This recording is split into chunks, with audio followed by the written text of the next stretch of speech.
Kenny's been talking about emotional health illustrated by a tube of toothpaste, saying that we can get a picture of our emotional health if we think about what happens when we get squeezed like a tube of toothpaste, what comes out. When life squeezes you like a tube of toothpaste, what comes out is a pretty good indication of the health of what's inside. And so I'm realizing that as this season of life squeezes me, what is coming out is a bit of a surprise to me, but it's been there all along. And so this teaching series, Soul Prep, preparing our inner lives for outer chaos, and our invitation to engage with it, to not just be listeners of the messages when we arrive here on Sundays, but as practitioners of the way of Jesus, as we engage with these messages in this series, it has been very timely for me on a personal level. For all of you, whether or not you have a tiny little hurricane of emotions just blazing through your house, you probably also are experiencing the chaos of life, because life is chaos. Most of us are facing really challenging times. Most of us have some set of circumstances in our lives that are entirely out of our control, and it feels like we can't grab a hold and fix it or make it be what we want it to be. Many of us are experiencing relationships that are crumbling, finances that are being stretched thinner and thinner, a volatile political minefield before us, an increasing distrust of information and institution and authority in every arena. For most of us, the world we live in right now feels chaotic. And the reality is that is an accurate feeling, because humanity has been living in a world of chaos for a very long time. Since sin and decay and death entered God's good creation, we have been navigating a world of chaos and disorder. The ordering of creation was disrupted with the entrance of sin and decay and death, and we have been navigating this world of chaos and disorder since then. It's a story that we see all the way through the pages of Scripture. It's a story that we read on every page of human history. It's a story that we can hear about every minute of a 24-hour news cycle, that there is chaos and disorder and disarray all around us. The state that our world currently exists in is a state of chaos and disorder. And as a result, we experience stress, anxiety, fear, despair, loneliness, exhaustion. How many of you guys just feel like exhausted by everything going on in your personal life and in the bigger story around you? It's exhausting.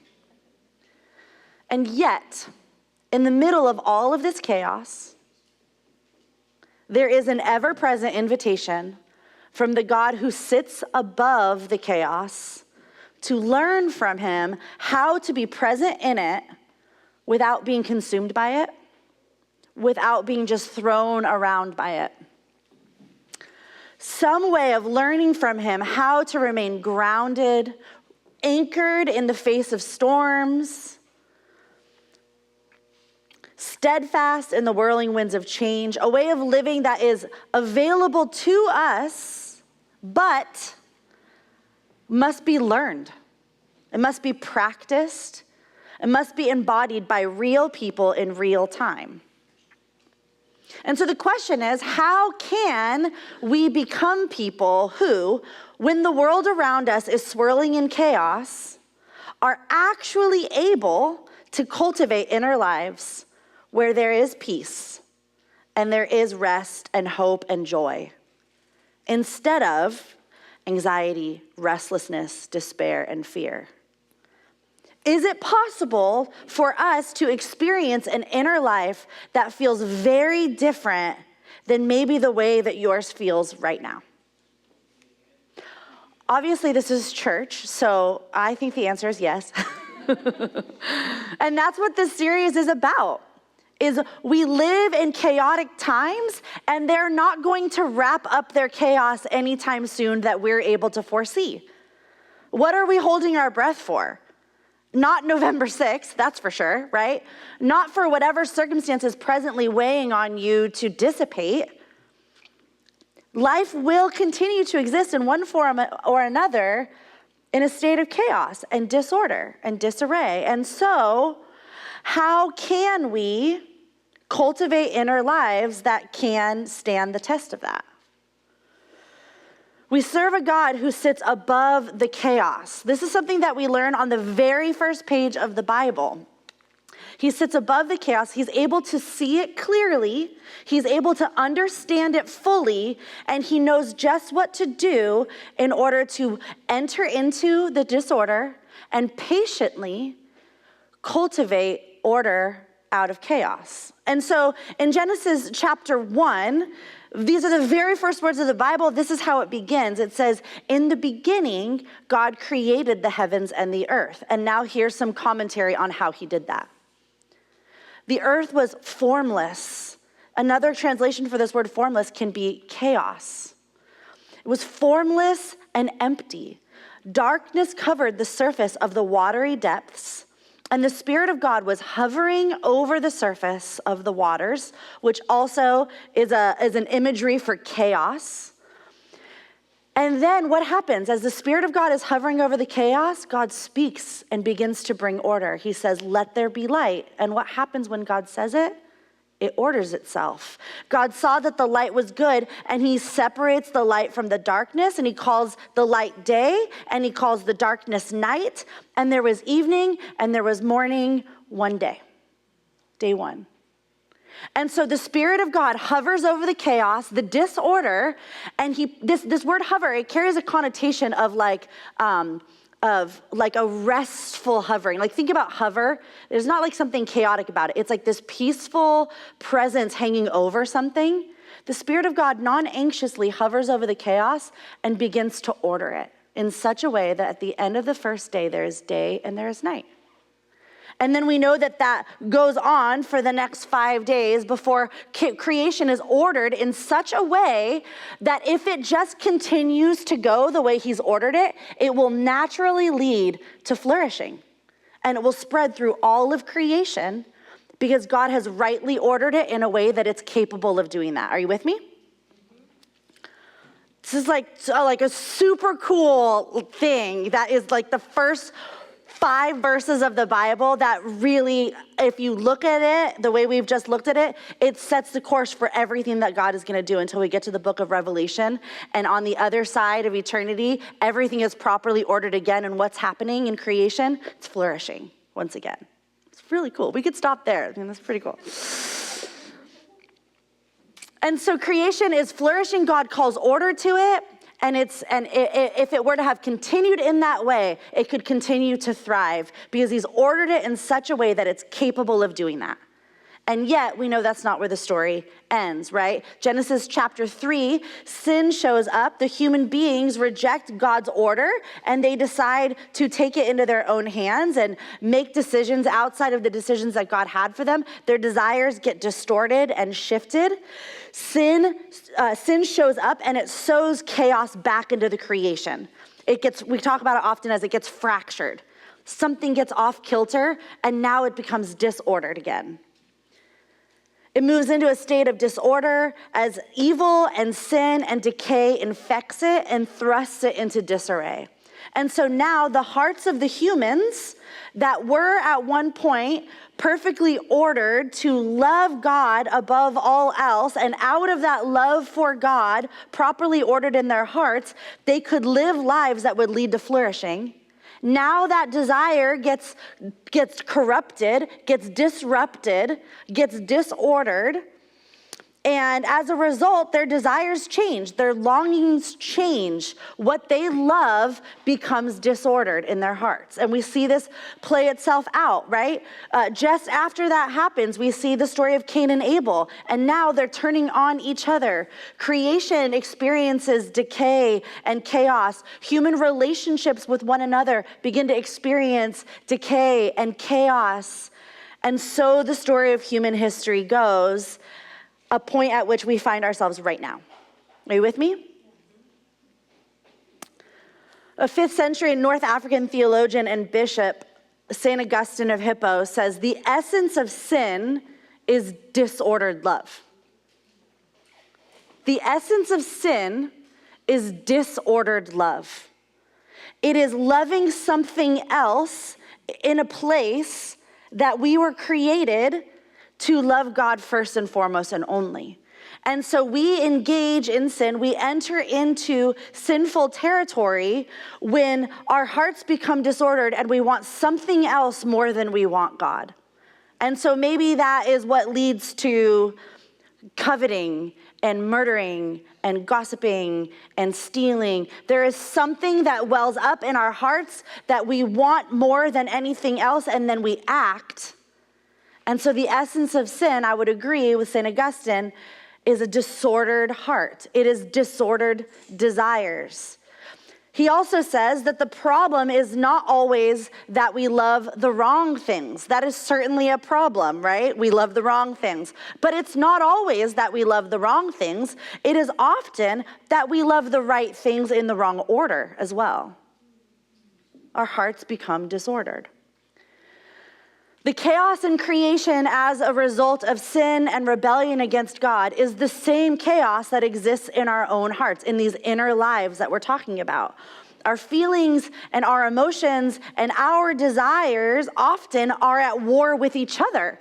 This is what Paul is talking about in Romans 7 when he says, why do I do the things that I don't want to do? And then the things that I want to do, I can't do them. There is this inner turmoil that we feel where our own desires and our wants and our longings become conflicted and at war with each other, leading into internal turmoil. But as Paul says, thanks be to God, who is at work. Right now, the grand project of creation is he is at work bringing restoration into the broken creation.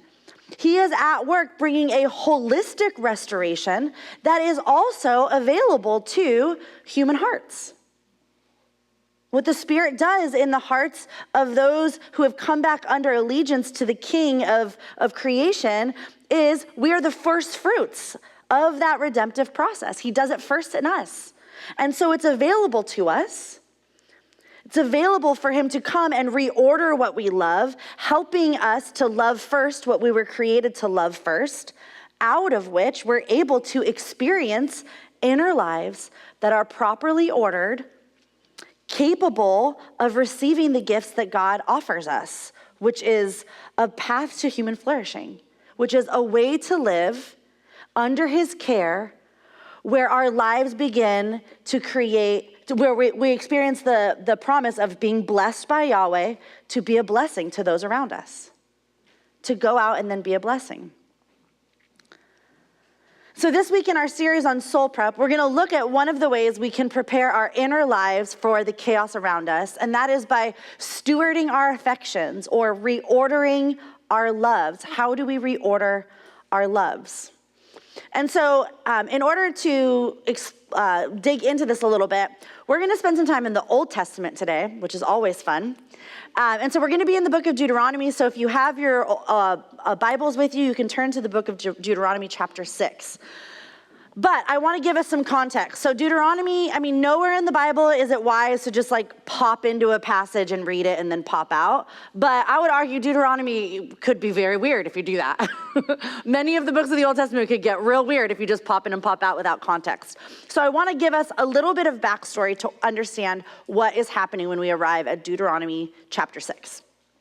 So in Deuteronomy, Moses is speaking to the people of Israel. Israel are a people called by God, calls Abraham and promises that he will bless Abraham and Abraham's line in order that the blessing that is on Abraham and his line will lead to a blessing for all creation.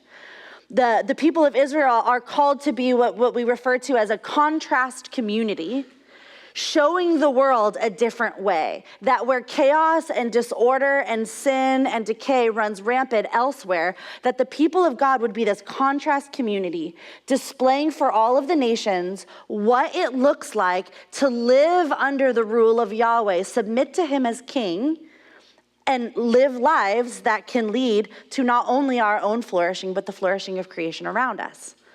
And so Israel is God's chosen community. And they grow so big in numbers in the book of, at the end of Genesis and into the book of Exodus, they find themselves enslaved in Egypt, right? If you've seen Prince of Egypt, this is the context of that part of the story. They're enslaved in Egypt. They've been enslaved for over 400 years, wondering, where is God? What's next for us? I thought that we were gonna grow into this nation, be blessed to be a blessing. This time in the slavery doesn't really feel like a blessing. But they're enslaved in Egypt for over 400 years. And then it says that God heard their cry and he delivered them. And so through miraculous acts, right? Think of the plagues, the parting of the Red Sea, these ways that there's no way that you could ascribe the salvation of Israel from slavery as anything other than the hand of God acting on their behalf. They're freed from slavery. And he doesn't just rescue them from slavery, he rescues them to a redeemed future. This future that he's promised to give them. And so he leads them into the wilderness, and he begins to teach them how to live as covenant people. And so they're in the wilderness, they've now looking back, they know where they've come from. They know what their original calling was to be, that they were to be this contrast covenant people. And they're there in the wilderness, and Yahweh forms them as a people through the law. So God gives them the law in order to reshape their identity and reorder their lives. The law exists to teach them how to live as God's people, so that when he leads them into the promised land, into this future that he's promised them, they are now people whose bodies and minds and hearts have been ordered in such a way that they can live out their intended purpose of being a contrast community that looks like, models, exemplifies what it looks like to flourish under the rule of the king. Are you with me? So he gives them these laws, and he's like, this will shape you into the kind of people who's capable of fulfilling your purpose, which will not only make you flourish, but it will extend to the nations, and creation will flourish. You'll be a part of this bigger redemptive story that I'm at work doing. And so they go into the promised land, and they're not yet quite formed to be people who can trust that Yahweh can drive out the giants in the land. And so Yahweh says, you got to go spend 40 more years in the wilderness. I got to spend some more time forming you and shaping you, and he does. And then we're at Deuteronomy. And Moses is talking to the people, and they're going to get ready to go into the promised land. And Moses has a lot of words for them, When we arrive at Deuteronomy, Israel is on the precipice of chaos. They are about to enter a land filled with hostile people, having to wage war, both physically and internally. They are going to be tempted by all of these false gods that look real nice and that promise great things, and they're going to have to stay faithful to Yahweh somehow in the midst of all of this. And so Moses is preparing them for what is to come, the outer chaos that they are about to enter into. And so he starts off by reminding them in the first few chapters of Deuteronomy, he reminds them who they are that God has called them to be, who God is, what he's done in them so far.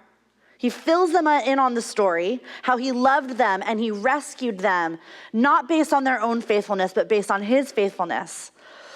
And then how God has instructed them to live. He reminds them of the law, reminds them that out of love for the God who has loved you and redeemed you, he is inviting you to live a very specific way so that it might form you into the kind of people who can actually go and live out the purpose for which you were created and called. And so this is where we find ourselves, in the middle of that refresher course in Deuteronomy chapter 6. And so I want to invite you to stand for the reading of the word. We do this simply to wake up our bodies to what we hope to wake our minds and our hearts up to this morning. And so if you hear nothing else from this message this morning, these are the words that I hope that you hear and that stick with you. Deuteronomy chapter 6, verse 4. Listen, Israel, the Lord our God, the Lord is one. Love the Lord your God with all your heart and with all your soul and with all your strength. These words that I am giving you today are to be in your heart. Repeat them to your children. Talk about them when you sit in your house and when you walk along the road and when you lie down and when you get up. Bind them as a sign on your hand and let them be a symbol on your forehead. Write them on the doorposts of your house and on your city gates. You may be seated.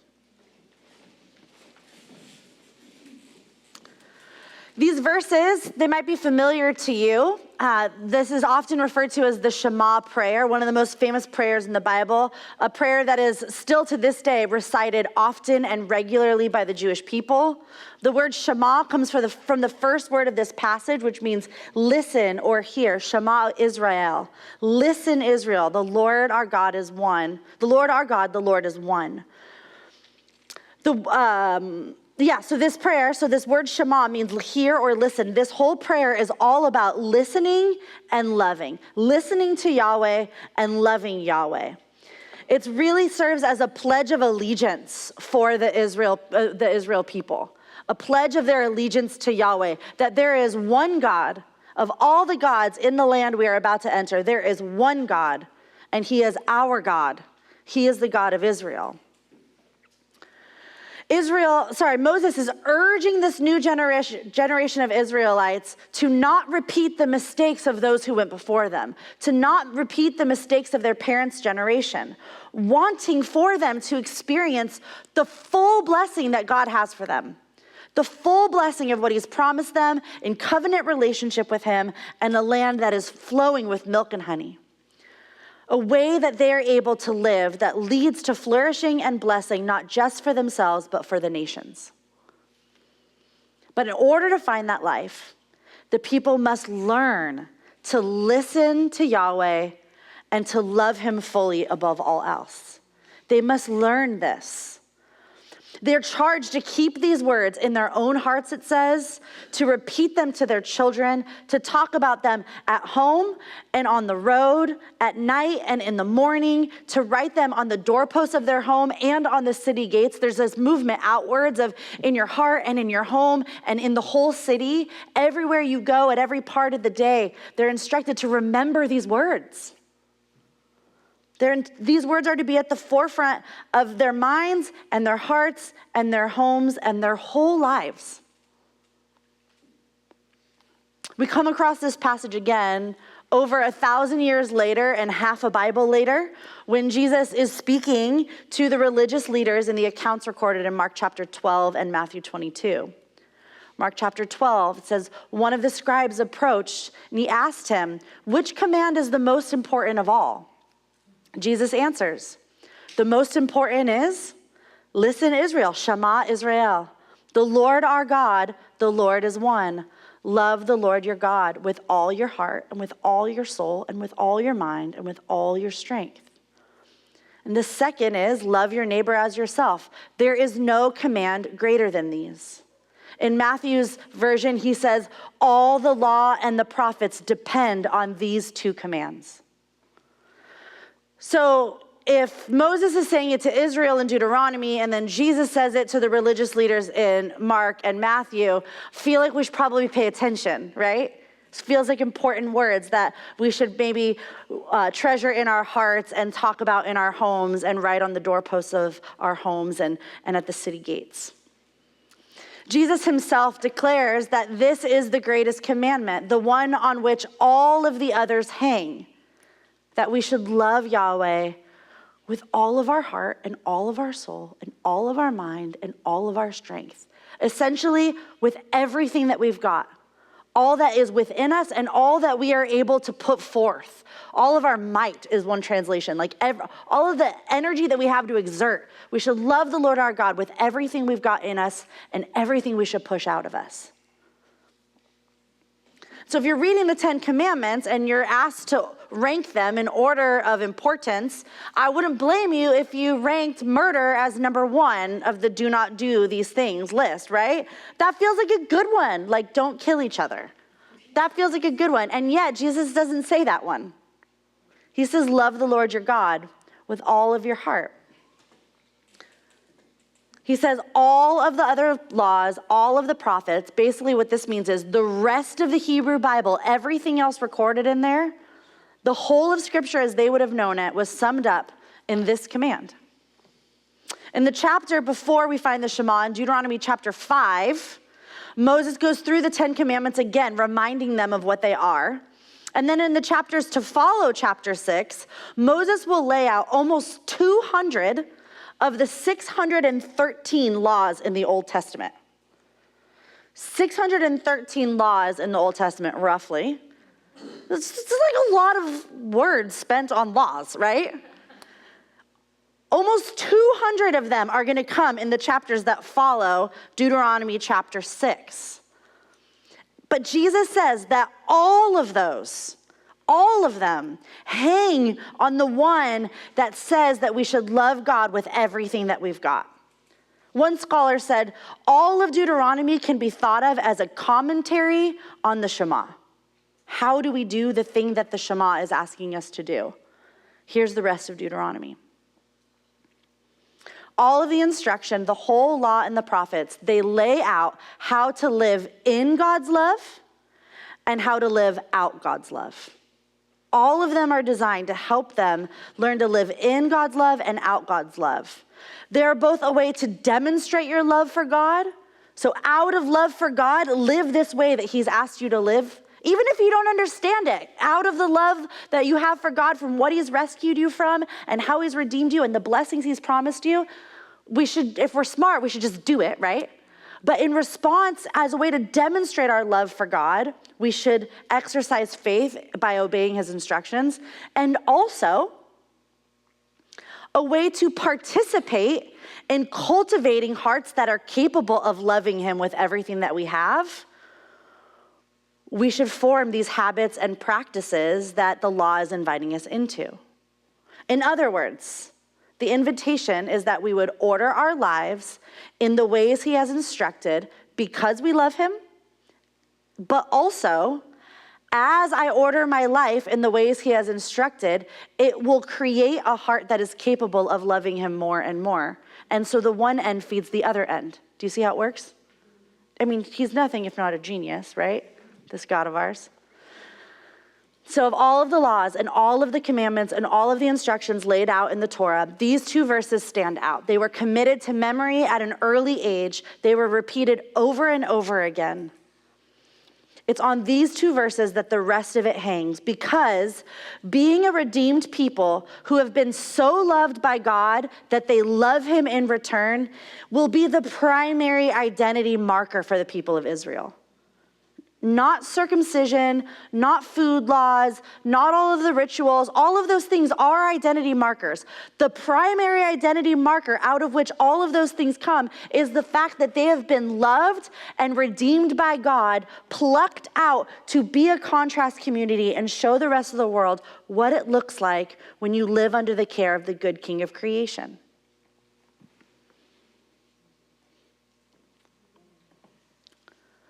And so all of the festivals, all of the feasts, all of the practices, all of the laws, all of it is designed to help them construct a way of living, or a rule of life, you might call it, that would root them in the love of God, tether them to his love over and over and over again, draw them back to him season by season and day by day and moment by moment, all with the purpose of helping them curate their hearts. Reorder their hearts around love for Yahweh so that they might be able to live as people who were intended for a purpose, to be a blessing, to be blessed to be a blessing. So if you're Yahweh and you're like, this book is getting like really long, I'm not sure if people are going to read all this, he could have just said, okay guys, don't forget, you should love me above everything else. It's going to get real dicey for you if you love other things more. So don't forget, okay? He could have just said that, but he didn't. Instead, he said like 613 laws to them. Why? Why did he do that? Because he's a loving God. He's a loving Father. And he cares so much about these promises that he's made to his people. He wants to bless them. He longs to be gracious to them. He wants to use the redemptive nature of his relationship with them to redeem creation, to be a part of the bigger picture that he's at work doing, of showing the nations, showing those around the Israelite community that there is a better way to live, a way that brings glory to God and flourishing to creation. He knows that they can't just will themselves to love him more. If I stood a person right here in front of you and said, you must love him, and then you were like, okay, sure, I'll say it. You're telling me I should. It's really important. How do I love this person? How can I love this person? How do I know what this person needs to feel loved? It's a relationship. There is a learning that needs to happen. And so Yahweh creates this whole way of living that will help them structure their whole entire lives in a way that is secretly reordering their hearts to where they're capable of loving him above all else. You don't need to raise your hand, but how many of you mentally feel like you've really tried to love God above all else? There's just like a lot of things to love, right? But he's a good father and he gives us the way. He gives the people of Israel the way.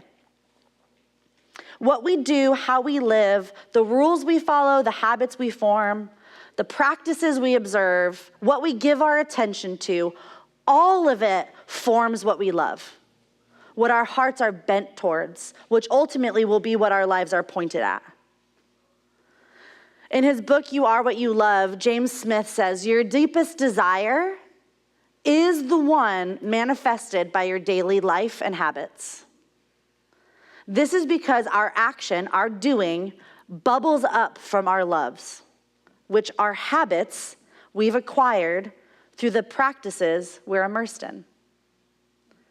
And so when you think about the habits of your daily life, what you give your attention to, what you commit your time to, what gets the most space on your calendar, in your wallet, in your heart, with your attention, all of the ways that we spend what we've been given, when we look at that, these are practices that we're engaging in.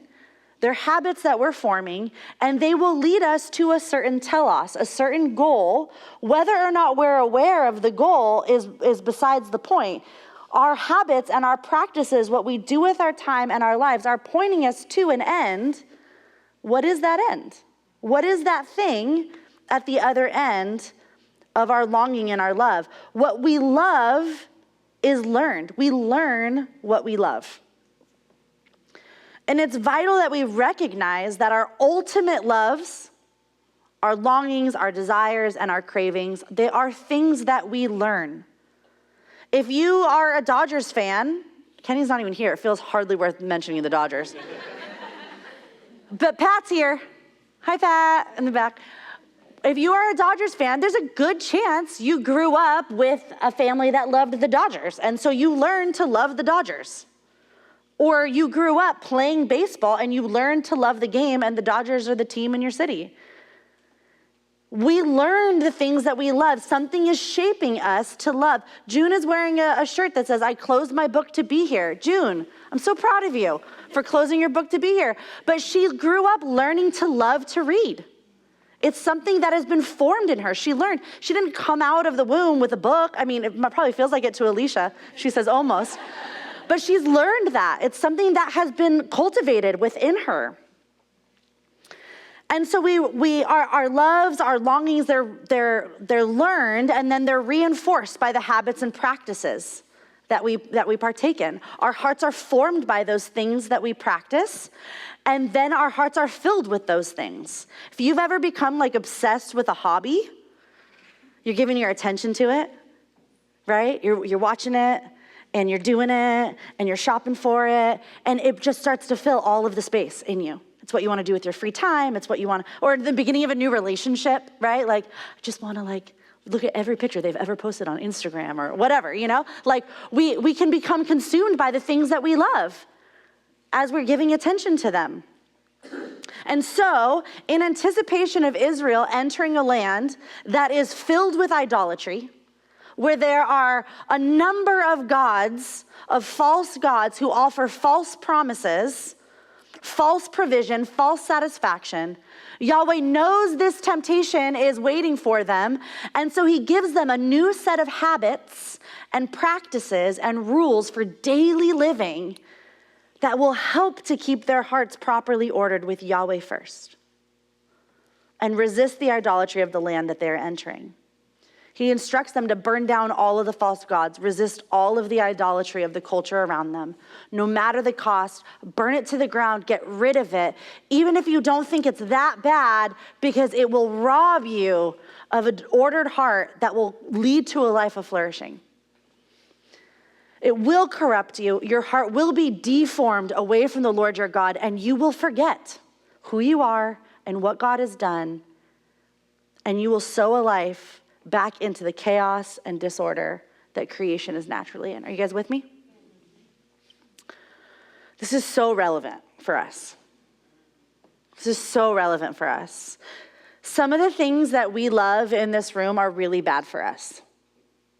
I'm not going to name them because I don't want to feel more convicted than I currently do. But some of the things that we all love in this room, they're not good for us. They're just not good for us.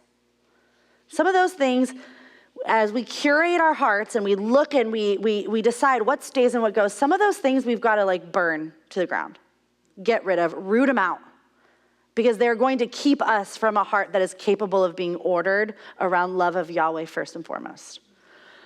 But some of the things that we love in our hearts, they are good things. But as Augustine says, sometimes we love the right things in the wrong order. Tim Keller says, idolatry happens when we take good things and we make them ultimate things. And so how easily we can be deceived and lulled into the love of idols because they're actually good things that we make the thing. And our heart is once again disordered, right? Our hearts are in need of reordering. The law was given to Israel by a loving God in order to help them cultivate habits and commit to practices that would form them into certain kinds of people. People whose hearts are properly ordered and therefore able to enter into the chaos of Canaan that is ahead of them and not be tossed to or fro, not be tempted to run to false idols or neglect Yahweh their King. Martin Luther says, whatever your heart clings to and confides in, that is really your God. Whatever your heart clings to and confides in is really your God. And so the question becomes, when chaos enters your life, or when you wake up to the chaos that is already swirling all around you, when it hits you in a new way, when you're in a new season of feeling like things are out of your control, and life feels disordered and disrupted and chaotic, what do you cling to? What is it that you run to? When you're feeling squeezed, what do you place your confidence in? Where is your gaze set? In pressurized times, what we run to, what we confide in, what we cling to is what we really desire. It is the idol of our heart that needs reordering. What would it look like to love the Lord your God with all your heart and all of your mind and all of your soul and all of your strength in such a way that when your world around you is thrust into chaos, your confidence is securely anchored in him? Your heart and your mind are tightly clinging to him. Your eyes are so fixed on his presence in the storm with you. What could that look like? How can we do that? I think what it looks like to have a heart that loves the Lord so much that it's capable of those things in the midst of the chaos, I think it looks like peace. I think it looks like joy in the midst of suffering. I think it looks like being able to have a level head and a sober mind and a discerning spirit. I think it looks like Psalm 46, When it says, therefore we will not be afraid, though the earth trembles and the mountains topple into the depths of the seas, though its waters roar and foam and the mountains quake with its turmoil, the Lord of armies is with us. The God of Jacob is our stronghold. I think that's what it can look like. So how do we get there? How do we teach our hearts to love God above all else? None of us are doing this perfectly. Myself, I probably am the worst of all of us in this room at doing this. None of us are doing this perfectly. How can we get there? How can we teach our hearts to cling to and confide in God above all else? How do we learn to love him? If what we love most is learned and formed in us, how do we learn to love him in a way that is really hard to do? How do we love him more than we love all of the other things that are vying for our attention and our affection? How do we do it? Disclaimer, I don't totally know, but I'm going to offer 3 suggestions. The first one is we need to recognize that our loves need to be regularly reordered. So it's like they say with addiction, the first step is admitting you have a problem. Hi, my name is Brittany. I have a disordered heart.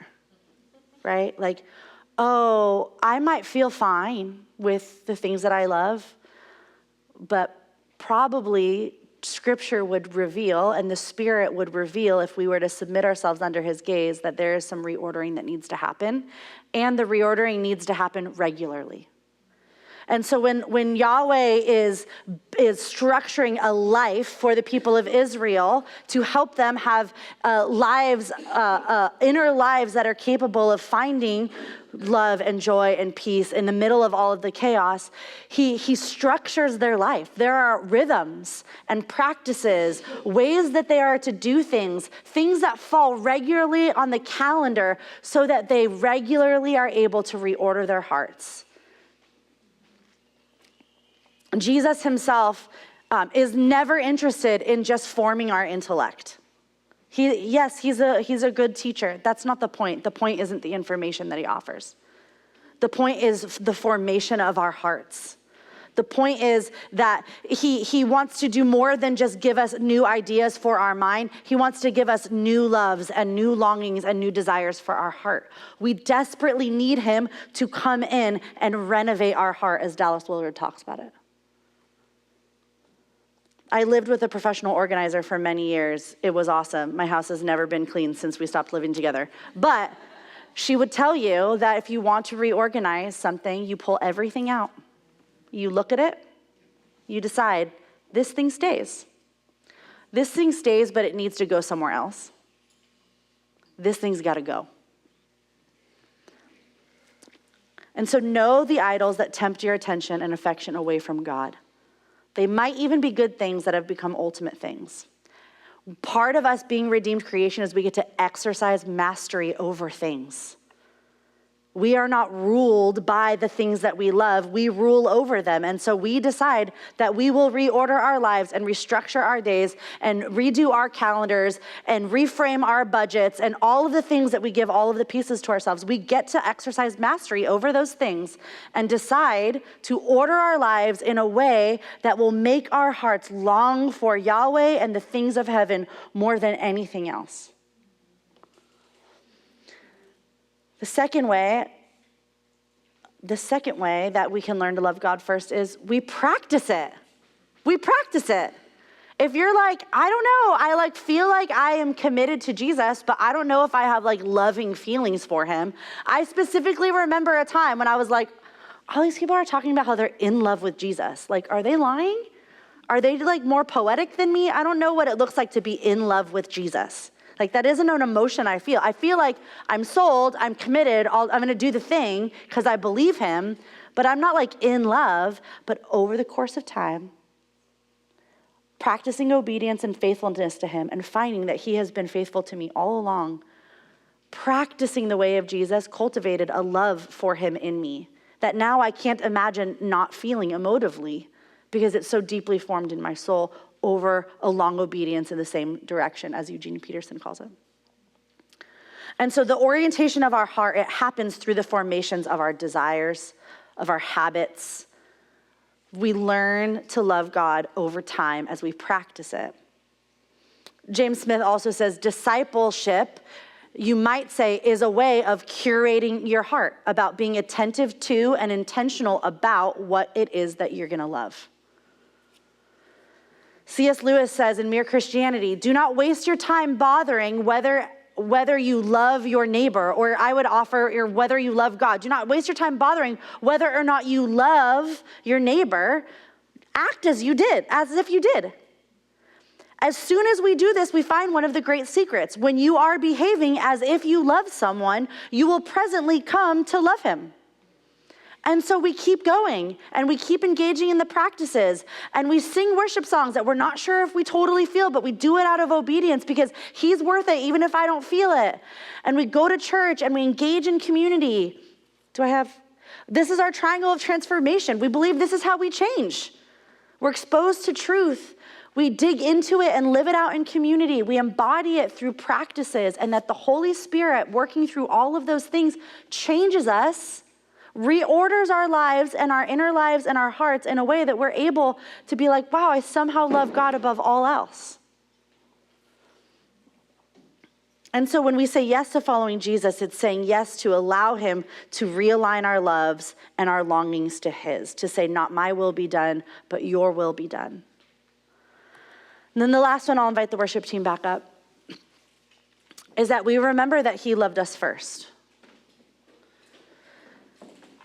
Before the Shema and after the Shema, Moses is reminding them of who Yahweh is and what he has done for them. Before the Shema in Deuteronomy 5:15, he says, remember that you were a slave in the land of Egypt, and the Lord your God brought you out of there with a strong hand and an outstretched arm. And then after the Shema, in verse 12 of chapter 6, he says, so be careful not to forget the Lord who brought you out of the land of Egypt and out of the place of slavery. Before and after this, he's reminding them, don't forget who he is. Remember who he is, because the remembrance of who God is and what he's done will remind you that you have been loved by him when you didn't deserve it, when you didn't earn it, when you couldn't will yourself to respond to it. He already loved you and has rescued you and redeemed you. And it is out of that remembrance that we get to respond and choose obedience when we don't understand, when we can't see clearly, trusting that by forming our lives in a way he's invited us to, it will enable us to live out the purpose for which we have been called, which is that we would be blessed by God to be a blessing to those around us. And so for me, when I remember who God is and what he's done for you and for me and what he's done in human history, when I remember like, oh yeah, wake up to the reality of the story in which you live. There is a God who sits above all of this, who loves you and sees the way forward. When I wake up to that, I am able to find peace in the inner life and in the presence of chaos that I'm not capable of willing myself to feel. And so the invitation this morning for us as we move into a time of worship is to curate our hearts a little bit, to sit under the gaze of the Spirit and say, search me, O God, and show me if there's anything in me that needs reordering. What is maybe something that needs to be plucked out and burned up? What are some things that need to be reordered under the love of God? Augustine says, you have made us for yourself, O Lord, and our heart is restless until it rests in you. And so we're going to move into a time of worship, and my hope is that we can find some rest in the presence of God this morning. If you are in need of prayer, if there is something weighing on you, something that you need to eradicate from your life and you need help, there's going to be people at the back that want to pray for you. But I want to pray for all of us as we move into a time of worship. And so, Father, we just want to open ourselves up to you right now, Lord, in just the remaining moments we have of our service.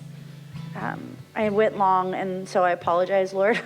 But we just ask that right now as we sing a song and then we come forward for communion and we participate in communion, that in all of those practices that we're choosing to engage with today, that you would form our hearts, that you would reorder them, and that you would teach us how to love you. How to love you in a way that changes our longings, changes our desires, changes what we want. And so we say together, Lord, would you have your way here? Not our will this morning, but your will be done on earth as it is in heaven. Amen.